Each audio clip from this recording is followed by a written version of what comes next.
तो दोस्तों, जैसे कि आप सभी को पता है कि मैं बिना पैसे संपूर्ण भारत की यात्रा कर रहा हूँ अपने भारत की संस्कृति और संस्कारों को लेकर। तो इसी यात्रा को करते करते मैं पहुंच जाता हूँ किष्किंधा के अंदर। माना जाता है कि वहाँ पे हनुमान जी का जन्म हुआ था। तो इन्हीं जानकारियों को लेते हुए मैं आज इस टॉपिक पर वीडियो बना रहा हूँ और आशा करता हूँ कि आपको ये वीडियो अच्छी लगेगी।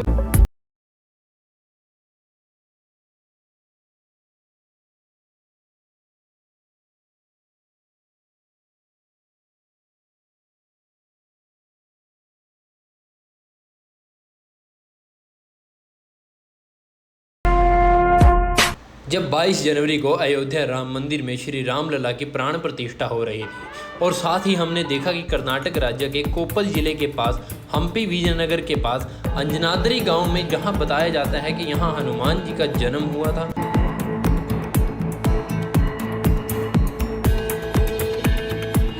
और मैं अभी अपनी यात्रा के दौरान अभी इस समय पे अंजनाद्री में हूँ। जैसा मैंने सुना था कि यहाँ पे हनुमान जी का जन्म हुआ तो मैं भी देखने के लिए चला गया। परंतु महापुराण रामायण के अंदर सीता माता जी द्वारा बताया गया था कि हनुमान जी का जन्म कर्नाटक गोकर्ण के अंदर हुआ था। और अगर बात करें गूगल की तो गूगल हरियाणा के कैथल जिले में हनुमान जी का जन्म हुआ था। और दूसरी ओर बात करें कि झारखंड में इनका जन्म बताया जाता है, गुजरात के डांगा जिले में भी इनका जन्म बताया जाता है। अब कौन सी बात पे यकीन करें? यहाँ के लोग कहते हैं कि हनुमान जी का जन्म यहाँ किष्किंधा के अंदर हुआ है, तो हम किष्किंधा के अंदर दर्शन करके जाते हैं। आज तक भी कोई सच्चा पुराण नहीं है कि हनुमान जी का जन्म कहाँ हुआ था। अगर रामायण में देखा जाए तो हनुमान जी का जन्म कर्नाटक के गोकर्ण में हुआ था। यहाँ पे जाने के लिए आपको 800 सीढ़ियाँ पार करनी पड़ती हैं और 800 ही सीढ़ियाँ उतरनी पड़ती हैं। इसी के साथ में यहाँ पे जो पत्थर है, इनके पत्थरों की शेप ऐसा लगता है जैसे कि मानो किसी ने हाथ से रखे हुए हों। और अगर आप ऊपर जाओगे तो ऊपर आपको ढेर सारे बंदर देखने को मिल जाएंगे और एक हनुमान जी की मूर्ति देखने को मिल जाएगी। यहाँ से आगे 1 किलोमीटर जाने पर मिल जाता है आपको किष्किंधा। किष्किंधा जो कि बाली और सुग्रीव का राजा हुआ करता था। और यहाँ की जो संस्कृति है ना दोस्तों, वो देखने लायक है। बाली बड़ा भाई और सुग्रीव छोटा भाई हुआ करता था। दोनों में आपस में बहुत ज्यादा प्रेम हुआ करता था।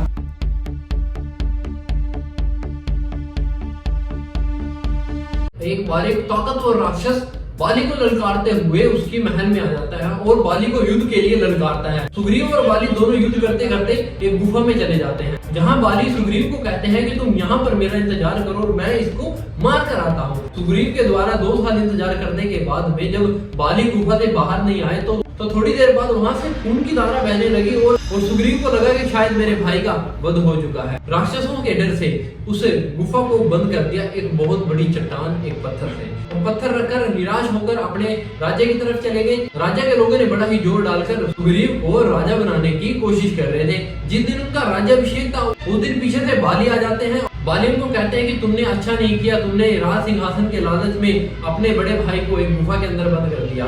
जब सुग्रीव ने कहा कि भाई ना तो मुझे राज्य चाहिए ना ही मुझे सिंहासन चाहिए, आप आए हो मुझे बहुत अच्छा लगा, पर बात ऐसे नहीं थी कि मैंने 2 साल तक आपका इंतजार किया था वहाँ पे। जब मुझे खून की धारा बहती हुई दिखाई दी तो मुझे लगा शायद आपकी मृत्यु उस राक्षस के द्वारा हो गई है। तो बाली ने उनकी एक भी नहीं सुनी थी और उसको मार पीट कर राज्य से भगा दिया था।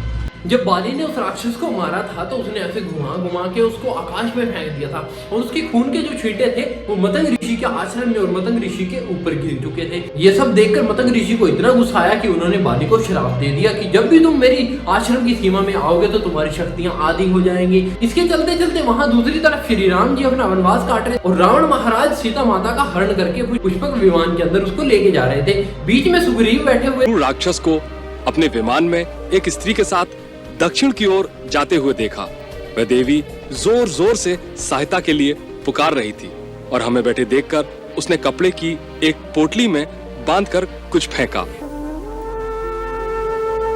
ये आभूषण सीता देवी के न हो।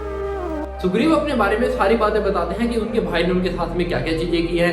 तो राम जी और सुग्रीव दोनों मित्र बन जाते हैं। साथ में राम जी सुग्रीव की मदद करने के लिए उनको विश्वास दिलाते हैं और कहते हैं कि मैं आपकी मदद करूंगा।